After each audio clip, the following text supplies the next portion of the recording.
Here are 3 things you've never been taught on your volley. Now these are things you're probably doing wrong right now and it's stopping your volley from improving. So we're going to dive straight in.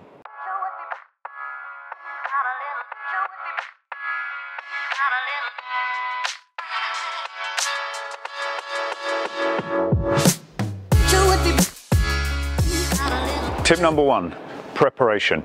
We always want to be prepared when we're volleying. There's nothing worse at club level or at the top level when you see your opponent at the other end of the court moving around, being ready for the volley.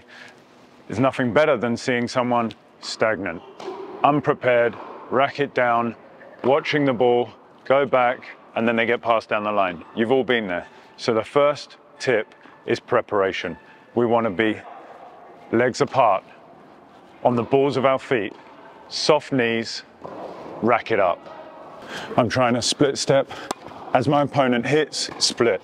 Then I can power off forwards and back for each shot, ready to go forwards again once he makes contact, keeping it nice and simple.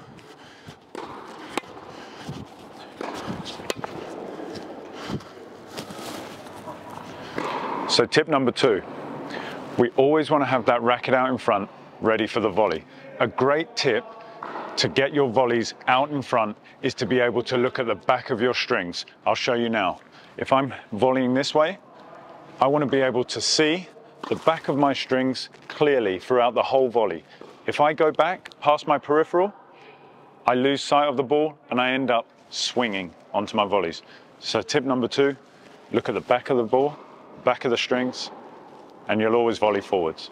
Now to be able to see the back of the racket and those strings, you need to make sure that your wrist is not too tight. So if I'm squeezing my wrist too much and I want to be able to hit the ball straight, in order to open up my strings, I'm going to have to go across with my arm in order to open the strings to the oncoming ball. Now this, incidentally, is now out of my sight. It's behind me here, and this is what causes that backswing in order to hit the shot. If I then relax my wrist, I'm able to open the strings up a bit. So it's a little bit like you're opening the palm of your hand. You're doing this, like you're doing like a high five to the fist, in order to be able to see the back of those strings here. And now I can move forward into the ball. Okay, so now I'm going to try and keep my elbows out in front. I'm not pushing my arms out because it restricts the movement, but I'm trying to get my elbows out in front so I can get forwards to the ball. There.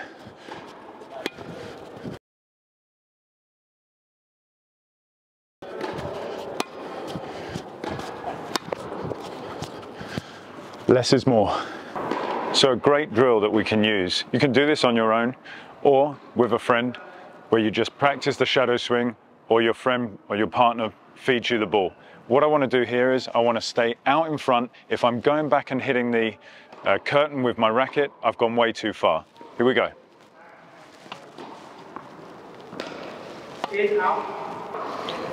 So what you saw there, I'm just staying nice and still with my legs. Now we can progress the drill where I move forwards to the ball.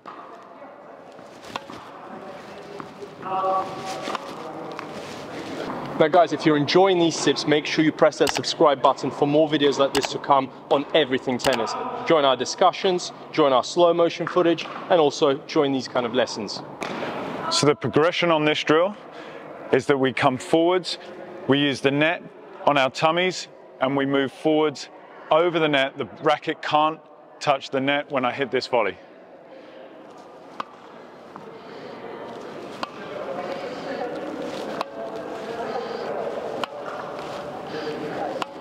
So the progression here is I move slightly back, so I can now use my legs, and I'm going to move into the volley and try and get over the net when I hit the ball.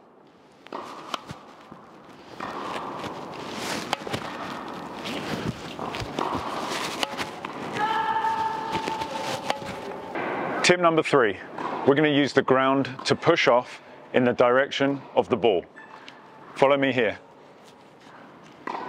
I find myself in between the service line and the net. When I go to intercept, we see at club level far too much coming across instead of diagonal. We want that forward movement, so we're going to go wrist out in front, palm out in front, look at the back of the strings, and move to the ball. You might want to use your outside leg to start with, there, and then step in. But ultimately, we're going into the court.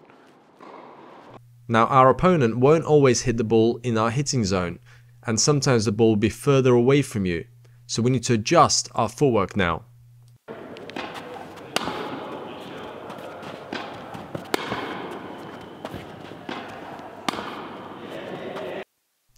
We must use 2 steps in order to reach a ball that's further away. Notice how I'm pushing off with the outside foot first, then following up with my inside foot going diagonally. I'm pushing off, making as big a step as I can in order to cover as much ground as I can to make the second step a lot easier. And you can cover a lot of ground and make yourself very difficult to pass if you use this footwork routine. It's important that you're recovering back into the middle after the shot so that you're ready for the next oncoming ball. And when you get more confident, you can try it in full speed.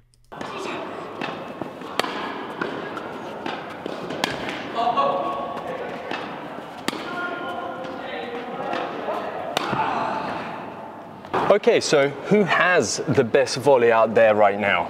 Who can we recreate? Who's got the best volley technique and execution? So right now out there, there's so many to choose from. I mean, before I'd say maybe Ed Berg had the best volleys. Tim Henman, of course, one of the best volleys. Of course, Pete Sampras was decent. Well, this is where, yes, Stefan Edberg. Federer. This is Federer. Now retired, but I think one of the best volleyers out there. This is where the discussion comes in, and tell us what you think. Back in the day, I'm talking 15, 20 years ago, we had a number of players to choose from.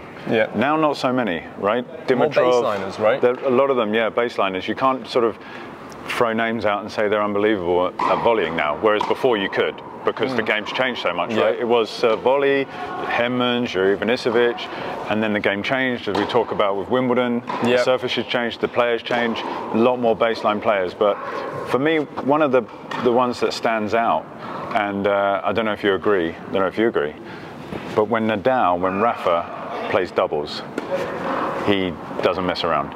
He very rarely loses when he actually chooses to play doubles. Do you think it's because Rafa's so good on the baseline that he ends up doing really well in doubles because of his baseline game, or do you think it's actually his volleys that are getting him there? Because he volleys, he holds it quite high up on the racket as well. If you've ever seen him volley, it's interesting, makes the racket a bit more shorter, I guess, in his hand, and he's able to maneuver it really well, but he's very effective at it. Don't get me wrong, he's not the best volleyer of all time.